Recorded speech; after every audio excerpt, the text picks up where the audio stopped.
All I knew before traveling was that it is considered one of the largest festivals in Asia. I've been wanting to visit different places across India and understand the cultural essence behind the traditions that people continue to follow. Not just visit places, but understand what they represent and maybe document those experiences along the way. Trust me, I'm still trying to get used to being in front of the camera. For the longest time, I've always been the person behind it. History of how and why this Thrissur Pooram happened. Then came the Chenda Melam and the Panchavadyam. Standing in the middle of it felt completely wrong with everyone else. For a few moments, nothing else seemed to matter. The waves and my thoughts, the past, the present, the future, and nothing profound. We headed back to watch the remaining rituals. Once we got there, we started walking around trying to figure out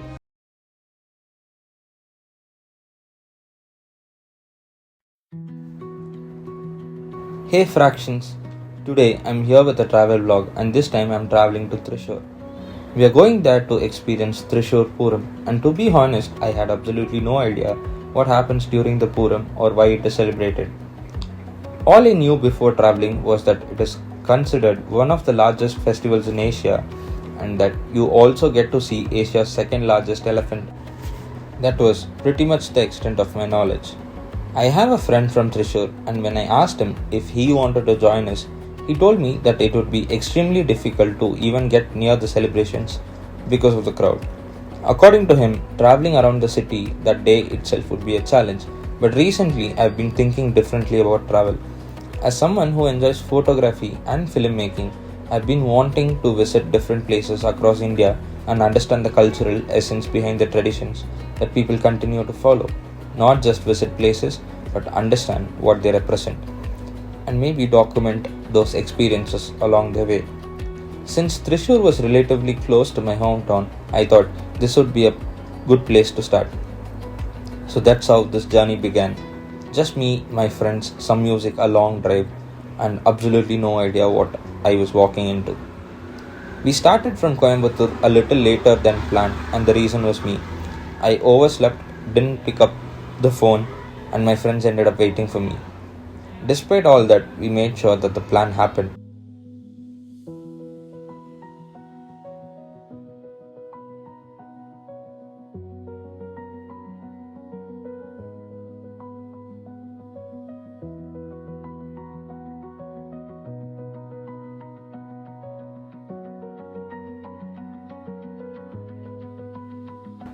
A little while into the drive, we stopped for breakfast.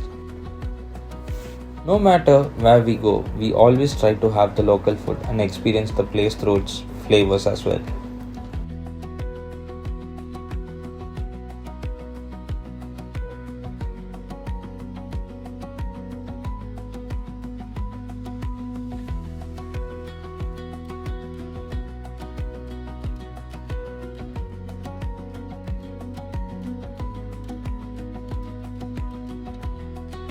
One more thing before we continue, there are a few places in the video where I might look slightly awkward while recording myself. Trust me, I'm still trying to get used to being in front of the camera. For the longest time, I've always been the person behind it, recording everyone else. So if things feel a little awkward here and there, that's just part of the journey. We will improve with time, don't worry. Once we were done with the breakfast, we started our journey back. At this point, I still had no idea why the tradition was followed or why Thrissur Pooram was celebrated in the first place. One of my friends knew a little bit about what to expect, but for me, everything was completely new.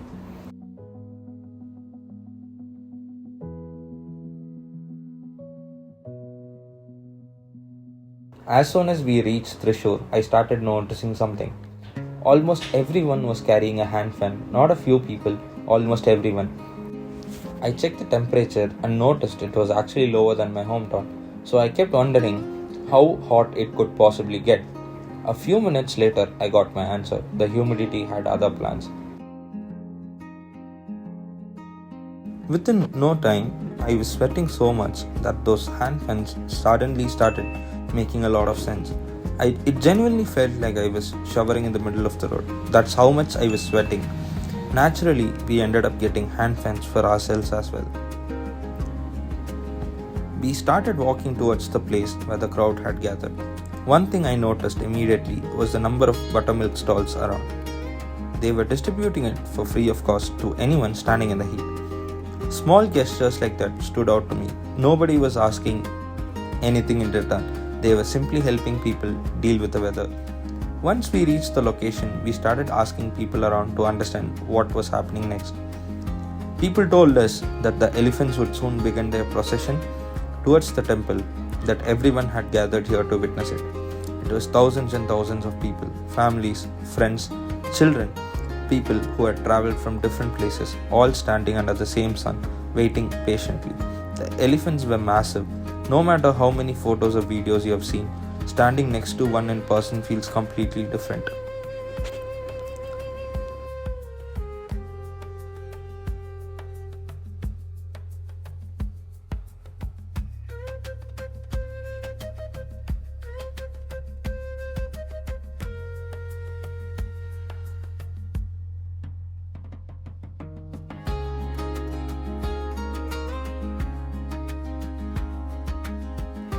While we were recording, a local person noticed and asked if we were making videos for YouTube. I said yes, and that's when he offered to explain the tradition. Thrissur Pooram is കേരളത്തിലെ ഏറ്റവും എല്ലാവരും ആഗ്രഹിക്കുന്ന പൂരങ്ങളിലെ ഏറ്റവും പൂരങ്ങളുടെ Pooram.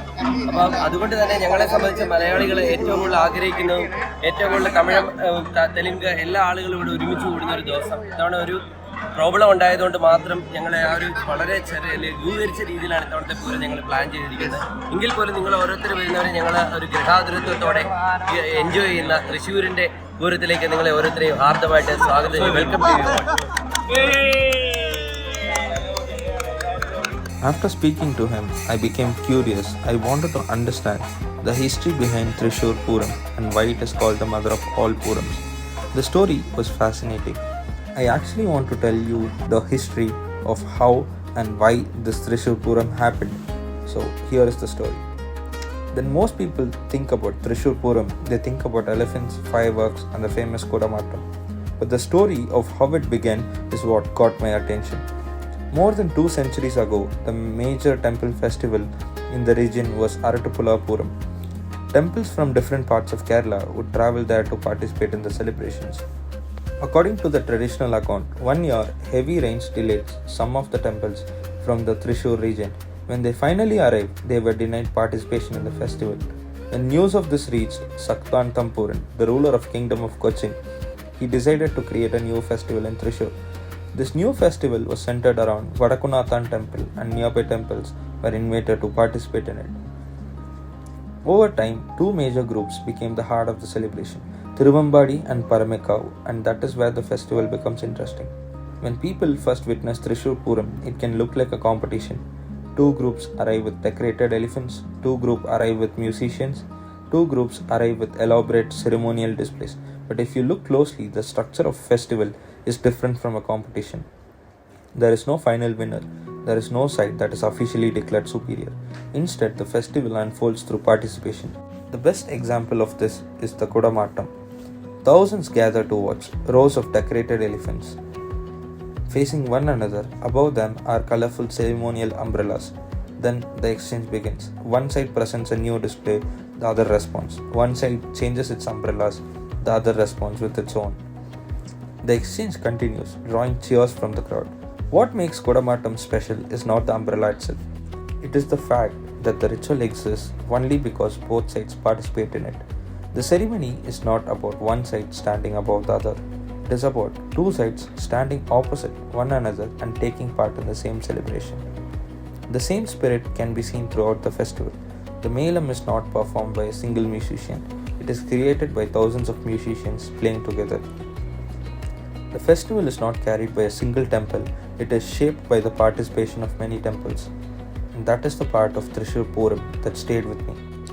Long before any of us were born, long before the modern conversations we have about society, identity or equality, people were already preserving certain ideas through tradition. It's been more than 200 years since Thrissur Pooram began. Generations have changed, the world has changed, yet every year the same rituals continue. 2 sides standing facing one another, not one above the other, not one below the other, simply standing as participants in the same celebration. Maybe that is why traditions survive, not only because they preserve rituals, but because they preserve ideas. And for me, one of the most powerful ideas hidden within Thrissur Pooram is a simple one, that no individual, no group, and no community becomes more valuable by standing above another. Human dignity remains the same, and perhaps that is why a tradition created more than 2 centuries ago can still feel relevant today. After learning the story, I started paying attention to the details around me differently. The crowd kept growing. More elephants arrived. Water tankers moved through the roads trying to cool things down. Yet nobody seemed interested in leaving.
Then came the Chenda Melam and the Panchavadyam.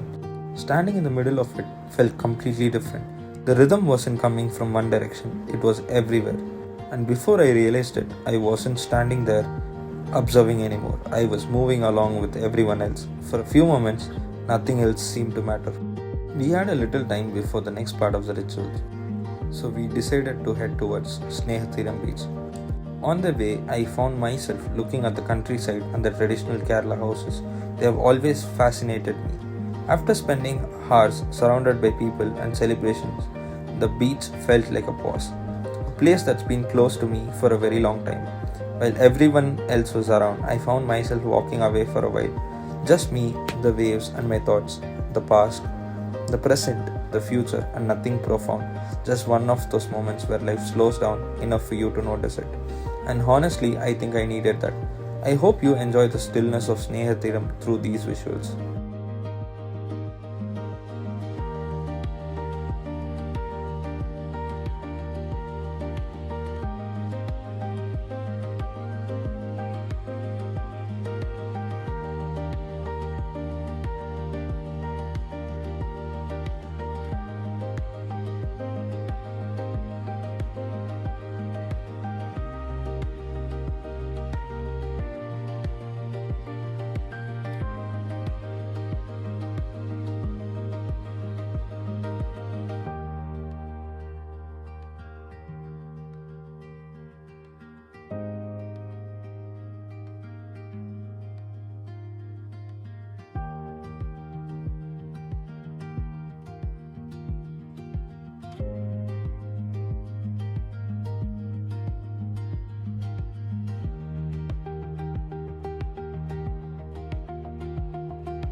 After sunset, we stopped near the beach for one of my favorites, Boost Sarbat.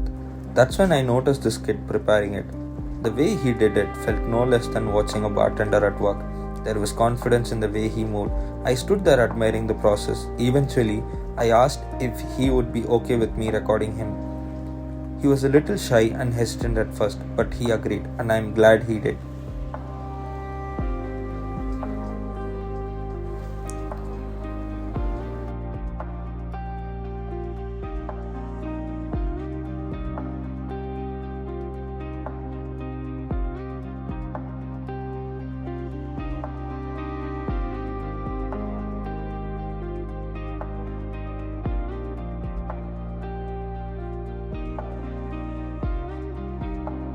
We headed back to watch the remaining rituals. Once we got there, we started walking around trying to figure out where everything was happening. At one point, there was DJ music playing nearby. Naturally, we stopped and joined in. A little dancing never hurts. We kept asking around and walking from place to place. Only later did we realize that we had actually missed the main event. But honestly, by that point, it didn't matter that much. I had come to Thrissur without knowing what Thrissur Pooram was. I left with a story, an experience, a much deeper appreciation for the tradition behind it. The day ended with music, dancing, and a very enthusiastic performance of Mukabla. Not a bad way to end a trip. I came to Thrissur to witness a festival. I left with a story, and I think that's a much better souvenir than anything else.